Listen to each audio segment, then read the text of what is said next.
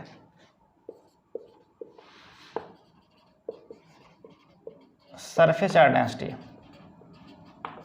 अब ध्यान दो, जैसे मैंने मान लिया कि हमारे पास कोई एक प्लेन शीट है, इस तरीके से प्लेन शीट है, ये इसके सरफेस पे चार्ज का डिस्ट्रीब्यूशन है, यूं डिस्ट्रीब्यूशन है चार्ज का, यूनिफॉर्म डिस्ट्रीब्यूशन है। तो वही सेम कंसेप्ट मैंने मान लिया कि वो चार्ज इसके ए एरिया पे डिस्ट्रीब्यूट है। अगर भाई ये प्लेन शीट है, इसके पास एरिया होगा, तो कहने का मतलब ए एरिया में कितना चार्ज है, ए एरिया में है क्यू चार्ज। तो अगर पूछें कि बताओ यूनिट एरिया में कितना होगा, तो डियर स्टूडेंट हो जाएगा Q/A। Q/A, और इसी Q/A को हम बोलते हैं सरफेस चार्ज डेंसिटी, जिसको सिग्मा से रिप्रेजेंट करेंगे Q/A, सिग्मा की वैल्यू Q/A। सेम कंसेप्ट, अगर नॉन यूनिफॉर्म चार्ज का डिस्ट्रीब्यूशन है तब उस केस में डियर स्टूडेंट क्या होगा, तो सिग्मा की वैल्यू हो जाएगा dQ/dA, सिग्मा की वैल्यू हो जाएगा dQ/dA। वही सेम कंसेप्ट भाई, अगर डिस्ट्रीब्यूशन क्या हो जाए, अगर नॉन यूनिफॉर्म है मतलब ऊपर बहुत दूर दूर है बट यहाँ पास पास हो जाए, एकदम पास पास हो जाए ऐसे, तब उसके हम ये कंसेप्ट यूज करेंगे।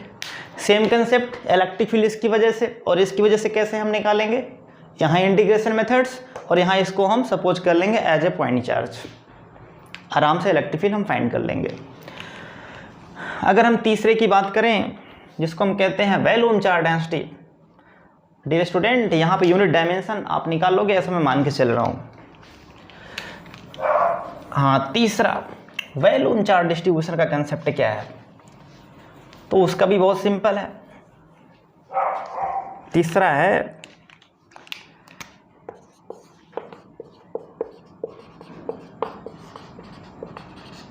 Volume charge density. अब डियर स्टूडेंट जैसे मैंने मान लिया कि ये क्यूब है और यहाँ पे इसके वैल्यूम में चार्ज का डिस्ट्रीब्यूशन यूनिफॉर्मली है, क्यू चार्ज है, वी वैल्यूम में है, तो सेम कंसेप्ट भाई वी वैल्यू में कितना चार्ज है, तो आप कहेंगे वी वैल्यू में क्यू चार्ज है। तो अगर पूछें कि बताओ 1 मीटर क्यूब में कितना होगा तो आंसर हो जाएगा Q/V। अब जो ये डेंसिटी है, यूनिट वैल्यू में कितना चार्ज डिस्ट्रीब्यूशन है, इसी को हम बोलते हैं वैल्यूम चार्ज डेंसिटी, और इसी का नाम है रो की वैल्यू हो जाएगा Q/V। लेकिन ध्यान रहे अगर नॉन यूनिफॉर्म वाला केस है तब उस केस में क्या करेंगे, आप लिखेंगे रो बराबर dQ/dV। आई होप आपका कंसेप्ट क्लियर हो गया होगा। ये कब लगाएंगे, जब चार्ज का डिस्ट्रीब्यूशन यूनिफॉर्मली होगा। ये कब लगाएंगे, जब चार्ज का डिस्ट्रीब्यूशन नॉन यूनिफॉर्म होगा। आई होप आपके कंसेप्ट क्लियर हो गए होंगे। अब डियर स्टूडेंट बहुत सारे क्वेश्चन हैं, जैसे मैंने आपको बताया अभी जस्ट स्टार्टिंग में, अगर किसी वायर पे चार्ज का डिस्ट्रीब्यूशन यूनिफॉर्मली है तब उसके बाहर इलेक्ट्रिक फील्ड की वैल्यू क्या होगी, आर सेपरेशन पे इलेक्ट्रिक फील्ड की वैल्यू क्या होगी, ये हम विदाउट गॉस लॉ कैसे सॉल्व करेंगे।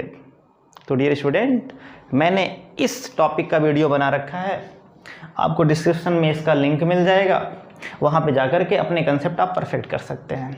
ऐसे अगर कोई एक रिंग है, इस रिंग के अगर लाइन पे अगर चार्ज का डिस्ट्रीब्यूशन है तो इससे बाहर किसी आर पॉइंट पे इलेक्ट्रिक फील्ड की वैल्यू क्या होगी, ये भी मैंने बता रखा है।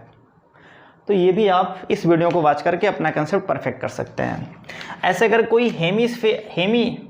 अगर कोई सेमी सर्कुलर रिंग है, अगर कोई सेमी सर्कुलर रिंग है तब उस केस में इलेक्ट्रिक फील्ड की वैल्यू क्या होगी, ये भी टॉपिक मैंने करा रखा है।